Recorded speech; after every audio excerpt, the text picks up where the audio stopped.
स्वागत है आपका खोजी खजाना टाइम्स न्यूज में। आइए देखते हैं खबरें विस्तार से। लोकसभा चुनाव आते ही प्रत्याशियों का नामांकन भरने का सिलसिला भी जारी है। ऐसे में वायुसेना में अपनी सेवा देने के बाद सेवानिवृत्त के बाद धर्मेंद्र झाला ने राजनीति में आकर देश की सेवा करने का लक्ष्य लिया। झाला द्वारा बताया गया कि आज देश तो जरूर तरक्की कर रहा है, लेकिन आज देश की हालत यह है कि देश एवं प्रदेश में शिक्षा, रोजगार के साथ ही महंगाई की मार से आम जनता त्रस्त है। मुझे अपने देश और प्रदेश की जनता पर पूरा विश्वास है। जिस प्रकार मैंने देश की सेवा की, जनता अपना वोट देकर अब जनता की सेवा करने का मुझे मौका देगी। मुझे विश्वास है कि इस हेतु लोकसभा उम्मीदवार के रूप में मुझे मौका देगी, इसलिए मैंने चुनाव में निर्दलीय उम्मीदवार हेतु नामांकन प्रक्रिया पूरी की।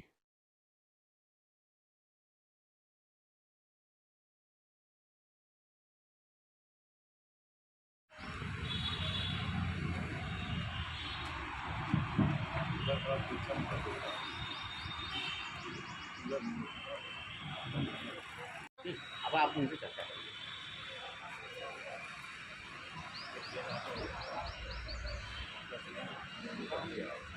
इसमें आप भी भागीदारी कर रहे हैं, तो क्या उद्देश्य है कि जो आप राजनीतिक में आने? सबसे पहले तो मैं इंदौर को जय हिंद बोलना चाहूँगा। जय हिंद इंदौर। मैं यहाँ पर राजनीति करने के लिए नहीं आया। राजनीति के अंदर राज शब्द छुपा हुआ है। राज मतलब राजा। मैं यहाँ पर जननीति करने के लिए आया। जननीति मतलब जनता के लिए, जनता के द्वारा, जनता के लिए। ये वाली जब मैं जननीति अगर करूँगा, इससे क्या होगा कि जो हमारे जो फौजी भाई वगैरह हैं, उनके साथ में भी बहुत सारे इश्यूज़ हैं। OROP का इश्यूज़ है जो अभी तक सॉल्व आउट नहीं हुआ है। बाकी हमारे यहाँ पर इंदौर में भी बहुत सारे ऐसे इश्यूज़ हैं जिनको सॉर्ट आउट करना बहुत ज़्यादा ज़रूरी है। होलकर स्टेट के टाइम पर जितने भी हमारे तालाब बने थे, उनका अभी तक कोई गहरीकरण नहीं हुआ है, कोई नीति भी नहीं बनी है। साथ ही में जो हमारी कान्ह नदी है, इसका भी अच्छी तरीके से क्लीनिनेस नहीं हुआ है।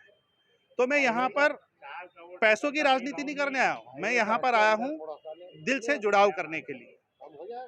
जैसे आम जनता के बीच में नेता जाते हैं तो महंगाई की बात करते हैं। ये पहले तो आपका क्या लक्ष्य रहेगा, किस प्रकार से आप आम जनता के बीच में जाएंगे ताकि लोगों ने आपको वोट दे सके और आप देश का विकास कर सकें? देखिए सर, सबसे सिंपल सी बात यह है कि जितना भी पैसा हमारे कर के थ्रू सरकार के पास में आता है, चाहे सरकार कांग्रेस की बने या बीजेपी की बने या किसी की भी बने, सबका मेन उद्देश्य क्या होता है? उद्देश्य क्या है कि जो भी भौतिक सुविधाएं हैं वो आपको पूरी करनी है, चाहे सरकार किसी की भी रहे। आपको स्वच्छ जल चाहिए, आपको अच्छी लाइट चाहिए, अच्छी सड़क चाहिए। पर आज की डेट में सबसे इम्पोर्टेंट जो चीज़ है, बेरोजगारी के बारे में कोई चर्चा नहीं करता है। सबसे इम्पोर्टेंट जो हमारे यहाँ पर कमी है वो है शिक्षा की कमी, जागरूकता की कमी। अगर कोई व्यक्ति जागरूक ही नहीं होगा, किस हिसाब से वो आगे बढ़ पाएगा? क्या लगता है आपको कांग्रेस बीजेपी से संतुष्ट नहीं है, इसलिए आपको सेना के जवान को एक चुनाव में उतरना पड़ा? क्या कारण है? सर, ये ऐसी बात नहीं है सर, पर हमेशा कहीं ना कहीं एनलाइटमेंट तो करना ही पड़ेगा। ऐसा नहीं है। अगर आप बात करें 1947 से लेके आज तक हमारे जितने भी एंसेस्टर्स रहे हैं, जिन्होंने भी सत्ता संभाली है, सबने अच्छा काम किया है। मैं किसी की बुराई नहीं करूंगा। 1947 से लेके जब तक कांग्रेस का शासन रहा, अगर आप चेक करें, वो जो शासन था उस वक्त में जीरो से चालू किया गया था। तो आज की डेट में उन्होंने बहुत कुछ एक लेवल तक पहुंचाया। उसके बाद में बीजेपी सरकार ने उसको और इन्हेंसमेंट किया।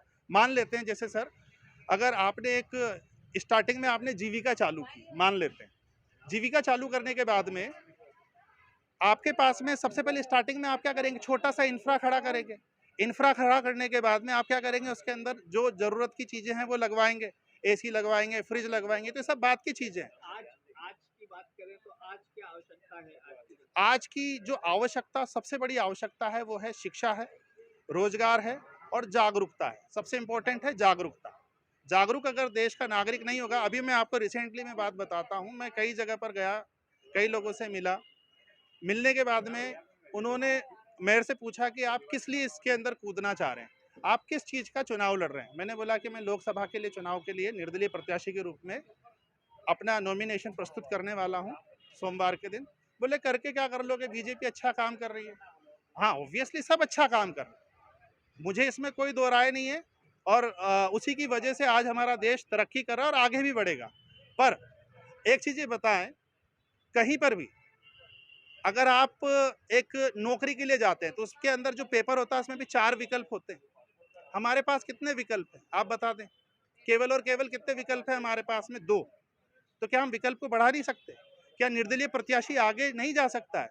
ऐसा बोला जाता है कि राजनीति जो होती है वो पैसों का खेल होता है। मैं प्रूव करके बताऊंगा और मैं कोशिश करूंगा, मैं जीतने की कोशिश करूंगा और मिनिमम से मिनिमम खर्चे के अंदर और जनता के सहयोग से मैं जीतने की कोशिश करूंगा। आपका नाम बता दीजिए। जी, मेरा नाम है धर्मेंद्र सिंह झाला और मैं भारतीय वायुसेना में 20 साल सर्विस देने के बाद में 2022 के अंदर सेवानिवृत्त हुआ।